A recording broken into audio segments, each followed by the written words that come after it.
చూడమ్మా ఇది కూడా ఒక డిజైన్, ఇది కూడా సన్నగా ఉంటుంది. లక్ష్మీ గాజులు శంకు చేయించుకున్నారు వాళ్ళు. లక్ష్మీ గాజులు కూడా ఉంటాయి దీంట్లో చేస్తా, లేదా ఉత్త ప్లేన్గా ఇట్లా చేసేయమంటే కూడా చేసిస్తా. 2 గాజులు ఒక లక్ష్మీ ఉంగరం చేసిస్తా. చేసినట్టు ఉండవు, చేసిస్తా. చూడండి 2,500 పడుతుంది. ఇట్లా సన్నగా చేయమన్నారు, మీకు కూడా సన్నగా చేయమంటే సన్నగా చేసిస్తా.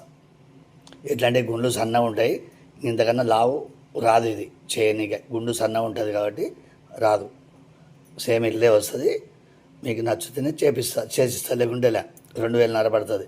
ఎట్లా అంటే చాలా నిదానం వర్క్, ఇది లేట్ అవుతుంది. ఎన్నిక 2 రోజులు 500 అడ్వాన్స్ చేయాలా, 2,500 పడుతుంది. ఒక 2 గాజులు ఒక ఉంగరం కూడా ఉచితంగా చేసిస్తా లక్ష్మీదేవిది. ఇగో చూడండి, పల్లెటూరు అయితే పోస్ట్, సిటీ అయితే కొరియర్. 2,500 పడుతుంది. 500 అడ్వాన్స్ చేయాలా, 500 అడ్వాన్స్ చేయాలా. చేసిన తర్వాత 2,000 వేస్తే పంపుతా. పల్లెటూరు అయితే పోస్ట్కి ఇస్తా, సిటీ అయితే కొరియర్ ఇస్తా. ముందు నమ్మకం చేయండి అమ్మా. అందరూ అడుగుతున్నారు పంపుతారా లేదా అని ఆలోచన చేస్తున్నారు. అట్లా ఉండదమ్మా, కంపల్సరీ పంపుతా.